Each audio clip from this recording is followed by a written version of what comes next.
Welcome to Football with Cheese. So in this video, we have got to talk about the Las Vegas Raiders Maxx Crosby situation because it is a lot bigger than you probably realize as they host the Giants tomorrow, which is turning out to be a really important game, despite having the two worst records in the NFL, and we'll get into that. But if you are new to the channel, make sure you subscribe and you hit the bell so you never miss one of my videos. If you did not know, defensive end Maxx Crosby of the Las Vegas Raiders is not going to play the final two games. He does have a knee injury, so that needs to be pointed out. They're not just shutting him down when he's 100% healthy. But he has a knee injury, but he wants to play. One thing I really like about Maxx Crosby, and I'll go over what I don't like about him, but one thing I like about him is his effort, his love of the game. He always wants to be out there. When he's hurt, he tries to play through pain. He wants to help his team win. He wants to win. I love that about him. Now, let's talk about what the Raiders are saying. They're shutting him down with Crosby's best interest in mind.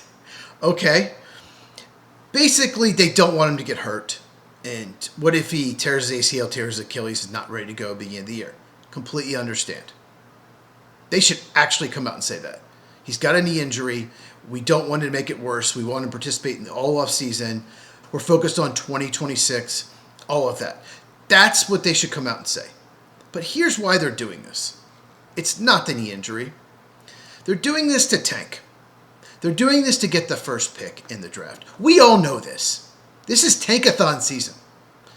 And the Giants and Raiders both have 2 wins. The loser of this game is probably going to pick first in the draft. Unless they win next week. I think if the Giants lose, I pretty much guaranteed they pick first. Raiders would need to lose to the Chiefs next week, which they probably will, despite the Chiefs playing a third-string quarterback. So the situation is the loser of this game is probably picking first in the draft. And both teams want to pick first. Both organizations, both fan bases want to pick first. We've talked about this on the Lights Out podcast. Every Tuesday night, me and Mike, we talk about baseball, college football, and of course NFL. We talked about this a lot in the last month.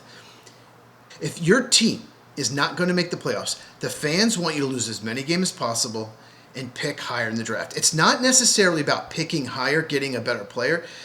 The draft capital you can get to move down, for example, if you pick 6th in the draft, move down to 12, you can probably get a future first-round pick. If you're picking first and you want to move down, holy crap, you might get 2 future first-round picks plus more, depending what quarterback's available. So it's not just about getting a better player. If you pick higher, typically you get a better player. It's about the draft capital you get, the amount of picks you can get to rebuild your franchise. And both these teams need a lot. The rosters are bad. That's why they have 2 wins each. So that's what it's about. And we know that, but they can't say that. And it's a problem. Now let's talk about the Raiders as a franchise in general. It's a disaster. They haven't been good for over 25 years. It's poorly run. Tom Brady didn't help anything. In fact, he may have made things worse. The roster in general, let's just talk about the offensive line. There's maybe 2 players on the offensive line should be starting in the NFL. No one on that offensive line can run block. Ashton Gianti used a 6 overall pick on him. I get it. I probably would have done the same. He's a tremendous talent. But then you didn't get him any help. Josh Jacobs left the organization, signed with Green Bay. All of a sudden, he was back the old Josh Jacobs because they couldn't run block for him. They have not fixed this for years. The receiving core is terrible. You have one of the best tight ends in the NFL, Brock Bowers, but you need more than that. And the defense overall is terrible. You have one playmaker on defense, Maxx Crosby. So the roster needs a ton. Now, if you pick first the Raiders, probably taking Fernando Mendoza, assuming he comes out. But even if you decide he's not our guy, we're going to roll with Geno Smith another year. If you decide to do that, you can get a ton for that pick, and they need a lot. Now, what I don't like about Maxx Crosby is he's made some comments to hold the organization hostage in the past. When Josh McDaniels was fired in the middle of the year, because what a disaster that was. Terrible hire. Antonio Pierce became the interim head coach. And Maxx Crosby said he wanted a trade, he wanted out if they didn't make Antonio Pierce the new head coach. And they did. And I think that's the main reason they did, because they wanted to keep their best player happy. But you shouldn't do that. You're basically holding them hostage, threatening to leave the organization. I don't like that either. Now, Antonio Pierce did not work out. He got fired. And then they hired Pete Carroll, who's 73 years old. That was a terrible hire. I trashed it at the time. It has not worked out.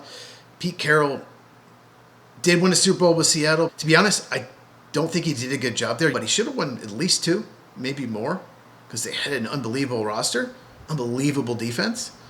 So, rebuilding team, hiring a 73-year-old coach, terrible. They traded for Geno Smith and gave him a contract extension. He's been awful. He's been one of the worst quarterbacks in the NFL. So the situation is Maxx Crosby has left the building. He's not happy. He wants to play, and he has completely left the building. And a lot of people think he's going to ask for a trade. Here's the problem. He signed an extension in March. 3-year extension. It's a very hard contract to trade. There'd be a huge dead cap hit on the salary cap. So he's not really tradable. So they want to shut him down because they want to pick first in the draft, but also he might not want to play there anymore. It's just a disaster. And let's bring this back full circle. To fix this issue, we need an NFL draft lottery. Baseball, basketball, hockey all have one. Now let's start with what's bad about a lottery. You could have the worst record 3 years in a row because you just have a bad roster. Bad ownership, bad management. They draft the wrong players, and you never get a pick in the top 3. And so you don't get a franchise quarterback. You don't get a Peyton Manning, an Andrew Luck, a Joe Burrow. And so you stay bad. That's the bad part about a lottery. But it would prevent tanking.